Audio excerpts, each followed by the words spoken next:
पहले बेरूत में धमाके और फिर दक्षिणी लेबनान में बम बरसाने के बाद गुस्से से लाल पीला हो चुके हिजबुल्लाह ने इजराइल पर जोरदार हमला बोला है। पहले तो उसने तेल अवीव में मोसाद के हेडक्वार्टर पर बैलिस्टिक मिसाइल से हमला किया और उसके बाद फादी 3 रॉकेटों की ताबड़तोड़ बौछार कर दक्षिणी हाइफा में सनसनी मचा दी। लड़ाकों ने कब्जे वाले जिक्रोन में एक हथियार फैक्ट्री को निशाना बनाकर रॉकेट दागे।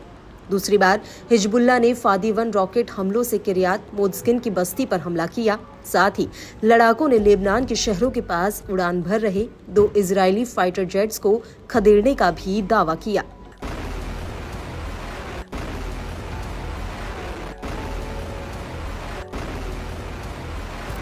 हिजबुल्लाह ने अपने बयान में कहा कि प्रतिरोध ने बेका घाटी और दक्षिणी लेबनान के अलग अलग इलाकों पर इजरायली हमले के बावजूद उत्तरी कब्जे वाले फिलिस्तीन में इजरायल के सैन्य ठिकानों पर हमलों को बढ़ाया है। लड़ाकों ने रामिया मिलिट्री साइट पर भी हमला किया है। उस पर बने खुफिया जानकारी जुटाने वाले उपकरणों को निशाना बनाया। सटीक हथियारों का इस्तेमाल करते हुए लड़ाकों ने इजरायली के कई हार्डवेयर्स को तबाह किया।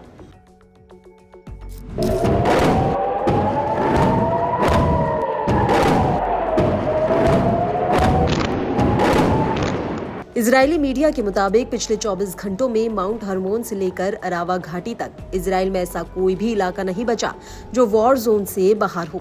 उत्तरी इजरायल के गोनेन, लहावा बोट, हाबाशान और किरियात शमूना की बस्तियों में भी हवाई हमले के सायरन सुनाई दिए।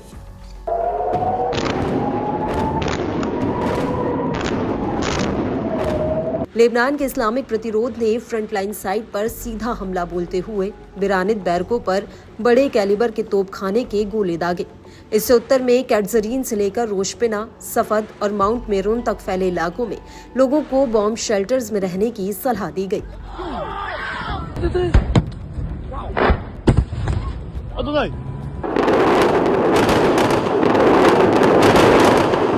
इन सब के बीच इजरायली विदेश मंत्री ने इजरायल और हिजबुल्लाह के बीच युद्ध विराम को स्वीकार करने की संभावना को खारिज कर दिया है। उन्होंने कहा कि उत्तर में कोई युद्ध विराम नहीं होगा। हम जीत और उत्तर के निवासियों की सुरक्षित वापसी तक हिजबुल्लाह के खिलाफ अपनी पूरी ताकत से लड़ते रहेंगे। इजरायली पीएमओ ने भी सीज फायर प्रस्ताव को खारिज करते हुए कहा कि युद्ध विराम के बारे में खबर सच नहीं है। यह एक अमेरिकी फ्रांसीसी प्रस्ताव है जिस पर प्रधानमंत्री ने कोई प्रतिक्रिया नहीं दी है। नेतन्याहू के कार्यालय ने कहा कि प्रधानमंत्री ने आईडीएफ को पूरी ताकत से लड़ाई जारी रखने का निर्देश दिया है।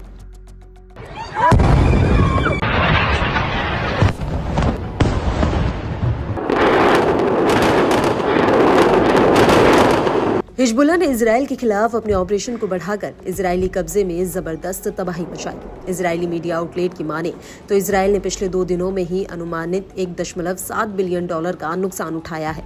केन के मुताबिक सोमवार को लेबनान पर इजरायल के हमलों से लगभग $173 मिलियन का नुकसान हुआ। इजरायली अधिकारियों ने ऐसी आशंका जताई है कि अगर लेबनान के साथ 10 दिनों से अधिक समय तक संघर्ष चलता है तो इससे इजरायली सेना पर अतिरिक्त बोझ पड़ेगा।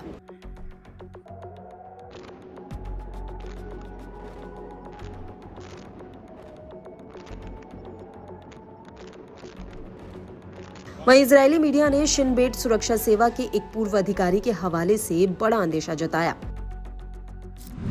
उन्होंने कहा कि मध्य इजरायल की ओर रॉकेट लॉन्च करने की हिजबुल्लाह की ताकत को कम करके नहीं आंका जाना चाहिए। आज हिजबुल्लाह नेता हसन नसरल्लाह ने जो किया वह उसके भविष्य की एक छोटी सी झलक मात्र है। उधर मिसाइल इंटरसेप्टर का बढ़ता इस्तेमाल डेली ऑपरेशनल कॉस्ट को लगातार बढ़ा रहा है।